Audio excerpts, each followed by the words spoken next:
जब कोई बात बिगड़ जाए, जब कोई मुश्किल बढ़ जाए, तुम देना साथ मेरा।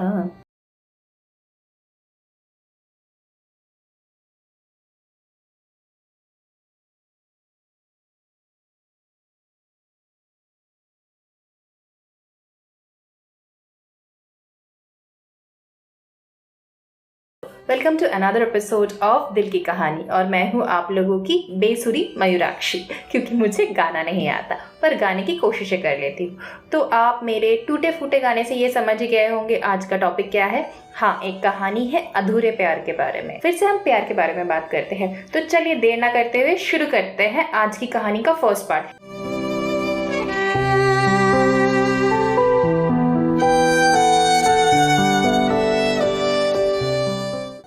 एक अंधेरी रात पे सुनसान सी सड़क पर दो लोग चल रहे थे। वो दोनों हाथ पकड़ के चल रहे थे और कभी कभार एक दूसरे की तरफ देख रहे थे। और बैकग्राउंड में हवाएं और म्यूजिक नहीं चल रही थी, क्योंकि ये मूवी नहीं है, रियलिटी है। और हमारी स्टोरी में इतनी बजट नहीं है कि हम वायलिन बजवा सके या फिर हवाएं सरसरा सके। नॉर्मल सी नाइट थी, अंधेरा सा था, समा बहुत ही अच्छा था, क्योंकि जब आप आपके प्यार के साथ होते हो तो समा तो खुद ब खुद ही बन जाती है। रास्ते में थोड़ा अंधेरा सा था, पर उन दोनों की आंखों में एक दूसरे के लिए बेपनाह प्यार दिख रहा था। पर अंधेरे की वजह से चेहरा उन दोनों का नजर नहीं आ रहा था। लड़की को सलवार पहनी हुई थी, देखने में खूबसूरत लग रही थी, उसकी कद काठी अच्छी थी और वो अच्छे खानदान से भी लग रही थी, क्योंकि उसने बहुत सारे गहने पहने हुए थे। हाथों में चूड़ियाँ, कानों में बालियाँ, पैर में घुंघरू और उंगली में डायमंड के रिंग्स भी थे। समझ आ रहा था लड़की अच्छे खानदान से है। और लड़का सिंपल सा लग रहा था, थोड़ा सा दुबला, और उसके पीठ में एक बहुत भारी बैग था, शायद कहीं से आ रहा था। वो दोनों एक दूसरे से बात कर रहे थे। लड़की ने पूछा, अद्विक, तुम इतना दूर सफर करके आए हो, तुम्हें घर जाना चाहिए था, तुम कितने थक गए हो। लड़के ने एक प्यारी सी मुस्कुराहट दी और बोला, मेरी जान को बिना देखे घर कैसे जाते। लड़के ने मुस्कुराते हुए कहा, मेरी जान को बिना देखे मैं घर कैसे जाऊं? और लड़की उसकी बातें सुनकर मुस्कुराती है और हंसती है। कुछ दूर चलते ही एक बाइक वाला इंसान उसके सामने आकर खड़ा हो जाता है और वो उन दोनों को देखकर गंभीर आवाज में बोलता है, तुम दोनों यहाँ क्या कर रहे हो। लड़की डरते हुए बोलती है, नहीं नहीं, हम यहाँ कुछ गलत काम नहीं कर रहे हैं। आदमी का नाम साहिल था और वो बोल उठा, तुम दोनों को पुलिस स्टेशन जाना पड़ेगा।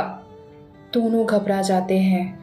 लड़की एक अच्छे खानदान से थी और उसकी फैमिली बहुत कंजर्वेटिव थी, तो वो दिल में डर रही थी, अगर उसके घर वालों को इस बारे में पता चल गया कि उसको पुलिस स्टेशन ले जाया जा रहा है तो उसके घर वाले तो उसे मार ही डालेंगे। दोनों बच्चे थे तो वो दोनों डर गए थे। उन लोगों ने साहिल को मनाने की भी बहुत कोशिश की, पर वो टस से मस नहीं हुआ। वो उन्हें रिश्वत देने की भी कोशिश करता है, पर साहिल तो किसी भी बात के लिए मान ही नहीं रहा था। फाइनली उसने बोला कि मेरा जो सुपरवाइज़र है वो हमें इस काम में मदद कर सकता है, तो मैं उसे एक कॉल लगाता हूँ। फिर एक कॉल का बहाना करके उसने बताया कि सुपरवाइज़र अभी घर पे है तो हमें उसके घर जाना पड़ेगा। पर साहिल बाइक में था, इसीलिए उसके साथ एक ही कोई जा सकती थी। इसीलिए साहिल ने बोला कि मैं इस लड़की को लेकर जाऊंगा और तुम अपने घर चले जाओ। और इन्हीं सारे चक्कर में लड़की डर के अपने पापा को फ़ोन लगाती है और साहिल उस लड़की के पापा से बात करने की कोशिश करता है, पर साहिल बोलता है उसके लड़की के पापा की आवाज़ ही नहीं सुनाई देती है, तो लड़की और डर जाती है। लड़की रोते हुए डरते हुए फिर से अपने पापा को फ़ोन मिलाती है और इस बार उसके अपने पापा से बात हो जाती है और वो पापा को सारी बातें बता देती है। पापा पूछते हैं, बेटी कहाँ हो तुम। वो बोलती है, पापा घर के पास वो जो रास्ता है हम वहीं पे है, ये पुलिस वाले अंकल मुझे नहीं छोड़ रहे हैं और वो हमें पुलिस स्टेशन लेके जा रहे हैं। यही सब बात कर रहे थे कि साहिल अचानक उस लड़की से फ़ोन छीन लेता है और खुद ही बात करने की कोशिश करता है, पर फिर से लाइन कट हो जाती है। उसके पापा आखिरी में उसको बोलते हैं कि बेटी तुम चिंता मत करो, मैं तुम्हें ज़रूर लेने आऊँगा। साहिल गुस्से में बोलता है, तुम लोगों को पता नहीं ये एरिया सील्ड है, यहाँ पे आना मना है। यहाँ पे कुछ दिन पहले एक वेश्या पकड़ी गई है। तुम लोग यहाँ आए हो ना, यहाँ नो एंट्री जोन है। अब तुम निर्दोष हो, इसे प्रूफ करने के लिए मुझे तुम्हें मेरे सुपरवाइजर के पास लेकर जाना ही पड़ेगा। साहिल फिर प्यार से अद्विक को बोलता है, तुम चिंता मत करो, मैं इस लड़की को अपने साथ लेकर जाता हूँ और एक बार जब मेरा बॉस मान लेगा तब मैं उस लड़की को उसके घर छोड़ दूंगी। लड़की डरते हुए मान जाती है क्योंकि उसे ये समझ आ रहा था कि अब उनके पास और कोई तरीका नहीं है। वो रोते हुए बहुत आस्ते अद्विक को बोलती है, अद्विक तुम जाओ, मैं पुलिस अंकल के साथ घर आ जाऊंगी।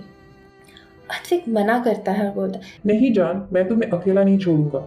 साहिल फिर चिल्ला के बोलता है, फिर तुम दोनों चलो पुलिस स्टेशन। लड़की रोते हुए अद्विक को बोलती है, अद्विक तुम मेरे दादाजी को नहीं जानते, अगर उन्हें पता चल गया तो वो हम दोनों को जिंदा काट देंगे। अद्विक प्लीज मान जाओ ना। अद्विक कभी भी उस लड़की के आंखों में आंसू नहीं देख पाता था, इसीलिए उसकी रोती हुई शक्ल देखकर वो ना चाहते हुए भी मान जाता है, क्योंकि उसे लगता है इसको छोड़ के और कोई रास्ता नहीं है। फिर वो लड़की साहिल के बाइक में बैठकर चली जाती है। साहिल की बाइक को जाते हुए देखकर अद्विक अंदर से टूट जाता है और उसे बहुत डर लगता है। न जाने क्यों उसका दिल बेचैन हो उठता है और वो पागलों की तरह बाइक के पीछे भागता है और भागते भागते वो रास्ते में गिर जाता है और फिर वो चिल्ला के बोलती है, महक प्लीज मेरी जान को लेकर मत जाओ, महक प्लीज वापस आ जाओ, महक प्लीज वापस आ जाओ। अद्विक रो रहा होता है, फिर उसके सामने उन पुराने दिनों का झलक उसके आंखों के सामने आ जाता है। वो स्कूल के दिन जब वो क्लास 9 में पढ़ता था और एक खूबसूरत सी लड़की उसके सामने आती है। वो लड़की बहुत खूबसूरत थी।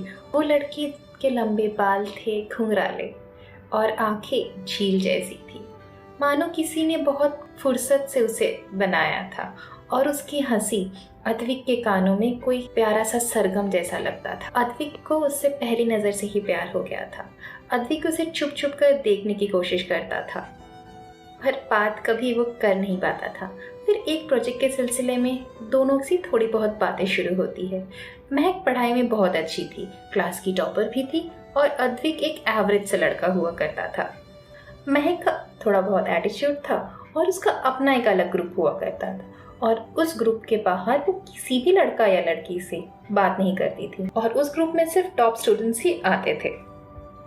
अद्विक सिर्फ उसके हाई हेलो वाला फ्रेंड कैटेगरी में पढ़ता था।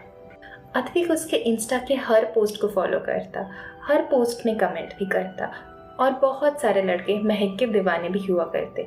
इसीलिए वो छुप छुप कर महक को व्हाट्सएप में भी स्टॉक करता, महक के रिलेशनशिप स्टेटस को भी जानने की कोशिश करता और अगर गलती से कोई भी लड़का महक की ज़्यादा तारीफ कर दे तो वो उन्हें अच्छी गालियाँ भी देता मन में, क्योंकि सामने बोलने की हिम्मत नहीं थी, क्योंकि वो लड़ने में उतना अच्छा नहीं था। पर महक को इन सारी बातों की कोई भनक नहीं। महक अगर कभी भी अद्विक से हैंडशेक भी कर लेती थी तो अद्विक का वो दिन बच जाता था। अद्विक घंटों तक अपना हाथ नहीं धोता था, क्योंकि उसे लगता था कि फिर महक की छुअन उसके हाथों से चली जाएगी। वो महक की छुअन को फील करना चाहता था, उसकी निशानी को अपने पास रखना चाहता था। और एक दिन तो सबसे ज़्यादा हद हो गया जब महक के कानों का एक झुमका रास्ते में गिर गया और अद्विक ने उसे छुपाकर अपने पॉकेट में रख लिया, महक की निशानी समझकर। ऐसे ही दिन बीतते चले गए और उनकी स्कूल की ज़िंदगी ख़त्म हो गई। अद्विक अपने प्यार को दिल में दबाए महक की यादों के साथ अपने दिन बिताने लगा, पर वो दोस्तों से महक की खबर ज़रूर लेता, महक का हालचाल ज़रूर पूछवाता। फिर 1 साल के बाद उनके स्कूल का रियूनियन होता है और अद्विक फिर से महक से मिलता है। महक पहले से भी और ज़्यादा खूबसूरत हो गई थी और अद्विक महक की इस खूबसूरती को देखकर और थोड़ा सा ज़्यादा दीवाना हो जाता है। पर महक इस बार कुछ बदल सी गई थी।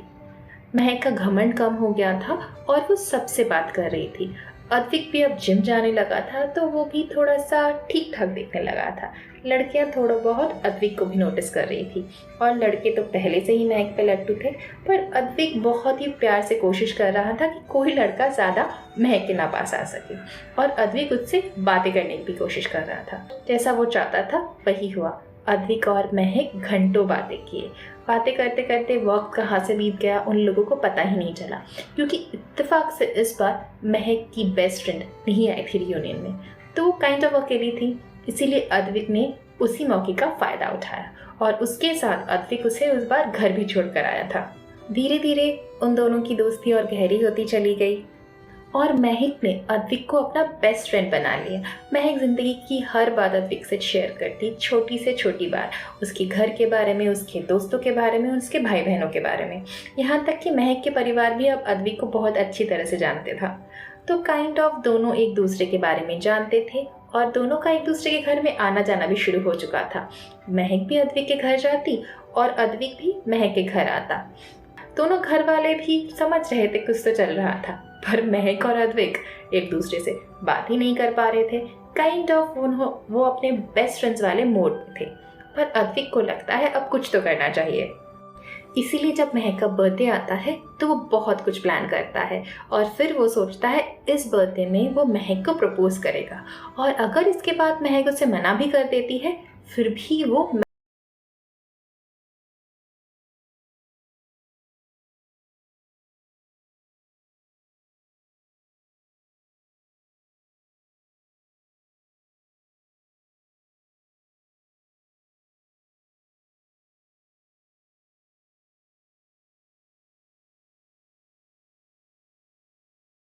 सो फ्रेंड्स, आपको क्या लगता है अद्विक और महक मिल पाएंगे? और कौन था वो आदमी जो महक को उठा ले गया? क्या वो आदमी सच में महक को घर छोड़ेगा या फिर इसके बाद कुछ और होगा?